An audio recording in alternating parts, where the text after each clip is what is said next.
Metong bagay ang iwasan tamo king bing kapahamakan.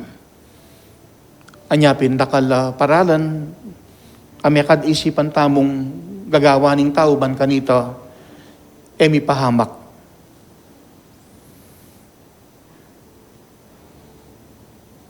Kareng anak, potang atin lang lipstick keni, ken kanwan, para nano ito? Kontra banis o kaya asob. Then naman na, di ba, instead na lipstick, bala mo, kapiraso yung sinulad. Kaya paano kan meni batan ito? Atin namang pamikatagon po, ang maminyag ko rin, nang kay atwan kitang makasabit, ating kuwatang anting-anting ako ka rin magpabinyag. Detang kulay redang po pang black beads. E naman rosaryo deta. Pero nano kayang panibata na naman deta? Makantala naman, kontrabanes. Agyang potang magpabindisyon bali, potang kutnan yung pamilya, o tablessing bali. Madalas pakibat da, aban kanita po, mitabi la rin marok kay espiritu. Again, yung punto, kasi bayang, mi pahamak yung pamilya, no naman ating bad spirit, ating connection ka rin na, potang mi pahamak yung pamilya, nyapin makanyan niyang pabindisyon yung bali, o metong alugal, banganta, itabi la rin marok espiritu. Ako naman yung punto ko, o ngayon mong ating bad spirit. Pero, agkatan yung banal espiritu, ban kanita magdaton king lugal o king bali. At itamumang akayabe yung apong Ginoo king bali o nuka rin pa man, makasigurado tamong migit kitang etamong mipahamak, mipakayap tamo. At o yan yung labentamo king ebanghelyo, yung kaburianing Ginoo, na din kayang alagad mi pakayap la, temo kete sulip ang gaking banwa. Sinabi ng ginukang karing kayang alagad, kayo sukat mababalisa. Maniwala kayo, King Diyos, at maniwala kayo naman kanako. At indakal akwarto, King Balian ng impako. Nung emo makanyan, ko sabihan iti kaya kayo. Makukuban mi sa diyang lugal para kaya kayo. Kaya ni masala ng papakit ng ginuitang kapag nasanang mipakayap ya, ing tao. Karining alagad ng sasabihanan na emo kete sulip, migit lalo na ang gaking kasumangid ding biye, ang gakarin king banwa.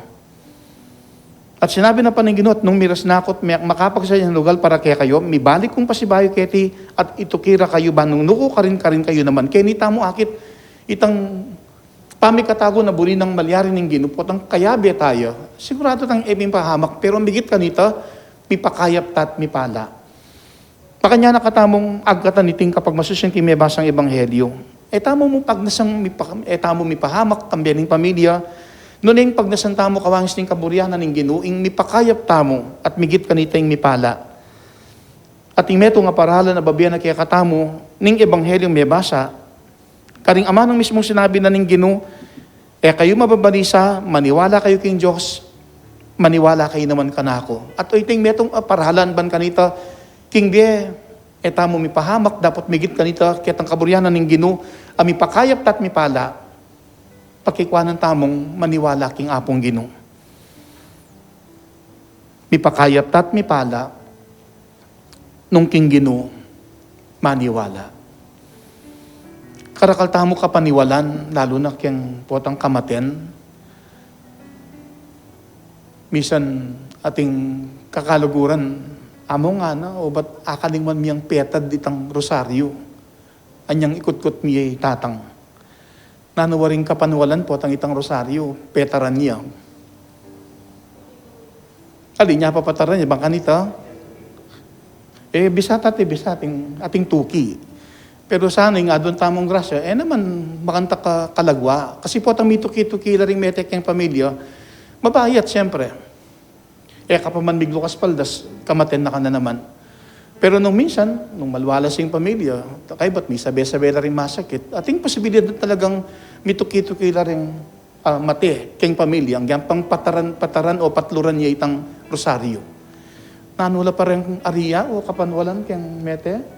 Kanita may bigla ko, tating makasabit malan kayo ning arap ning bali. Yang mumuna ako balo yung sangkan, pero balok yung sangkan ka rin aliwa, ban kanita kano emuran. Tanong kawuran, babagyo. Kubalo po, tamisan, babagyo. migluwal lang imalan, kay ba't tinok nang inguran. Nya siguro ting makantang kapanwalan ka rin aliwa. O nung minsan po, tanggihan pang masalis yung panahon, nung talagang kabud na mo mura, nanggihan pang may sabit ka pang pilampang mahalan ketang harap ning bali. Nanula po, detang balangang babalbalan do. O itang mamalis. Ot mamalis ko, tanong ala namang bisita lang tao, ka pwedeng mamalis. Di nga liwa talagang magtyaga lang pulutan dito ang butol pakwan, tang balat ng butol pakwan. Kasi labis ang mamalis. Naning koneksyon na nito, nung mamalis, po mapalis yung pamilya, makanta.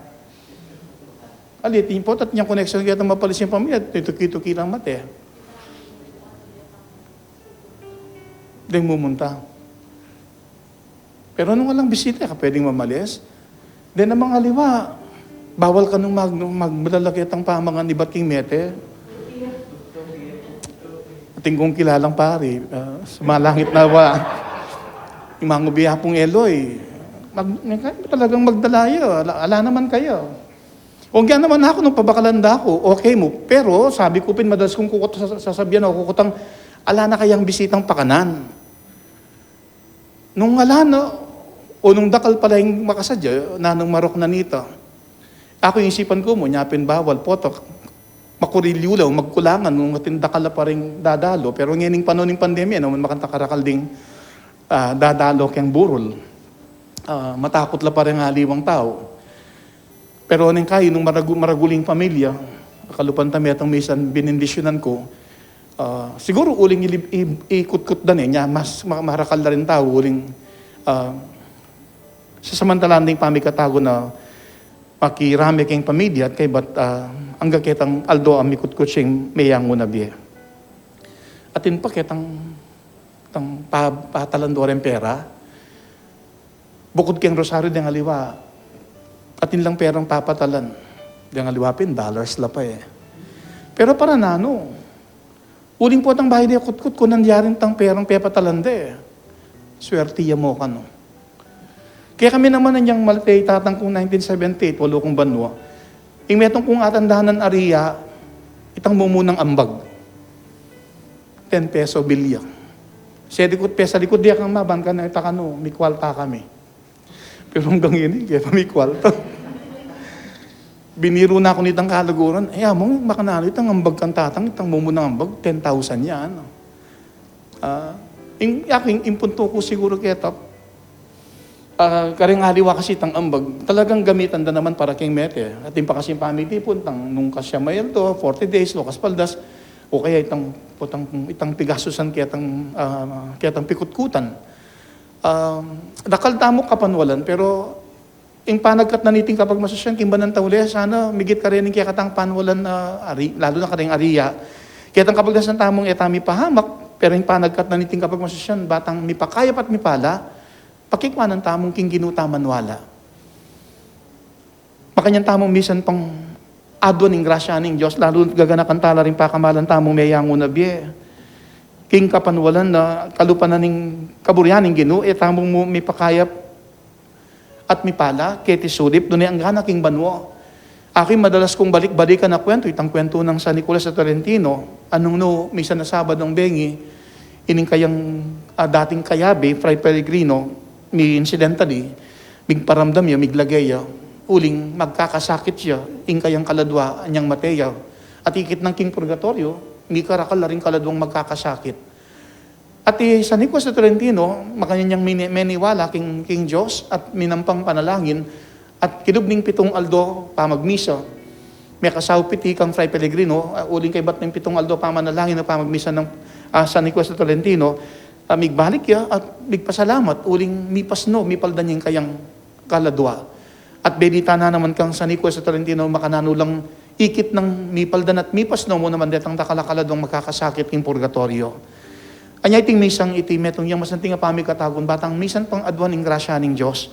Agata nakatamo mo ning Ginoo, etamong mababalisa, maniwala tamo king Diyos, maniwala tamo king Ginoo. At sapat na iting paralan ban kanito, mo keti sudip na niyang gabanwa, mi pakayap tamo at mi pala. Tamo mo pag nasang aywasan ng kapahamakan, uling burinan ng Ginoo, mi pakayap tamo at mi pala. Agkatanda ko ngayon manahimik yung makoy na pinandit. Dinawe kining metong kinunta kong kawatasan metong panalangin para karing kaladwa at yuko pa kanita karing king kabetikan. Although bado ko ini-revise kay pero oding ining ka na akong ikit makapost yung Facebook panalangin para karing kaladwa. Agkatanda kayong ganakantala rin pakamalantang may yangon na biye. At adwaning kasopa ng San Nicolas de Tolentino, patron na ring maldang kaladwa king purgatorio. Ban kanita, kaniting aldoning kapigaganakan karing sablang may yangon na biye. Karin king banwa, pagkalub ning Diyos ing grasya, balang mipaldan, balang mipasno, balang mipayapa. Karin banwa, mipakayapla at mipala. Uling uyteng kaburyana ning Ginoo. Emo ketis sudip, nune ang gabanwa, ing mipakayap tamo at mipala. Panyapod talang yining grasya, ding pakamalan tamong mayang unabye, at pabustan yung iyang pangkiting panalangin para karing kaladwa, king adleng acrostic kaladwa. Kalam ning biye, alanangga, yang pagnasan mi at adwan, at king arapan mo, o Diyos, lubos kaya sanang maging nuan. Lalo na rin miyang ubiye, kaya kanasang pakaluluan, antimong maya papastol, king metong amawulang kawan. Dinan mong grasyat kamtanda, alananggang kapainawan, uring tunay kang malugod, mayap ing kaya kang gagawan, ang gana king kamatayan, karugo, mga lingwan. Amen. San Nicolas de Tolentino, patunding maldang kaladwa king purgatorio, ipanalangin mo kami. Dakaling ariya, dakaling kapanwalan, panagkat naniting kapag masusyan, king ginuta maniwala, at makanitatang mipakayap at mipala.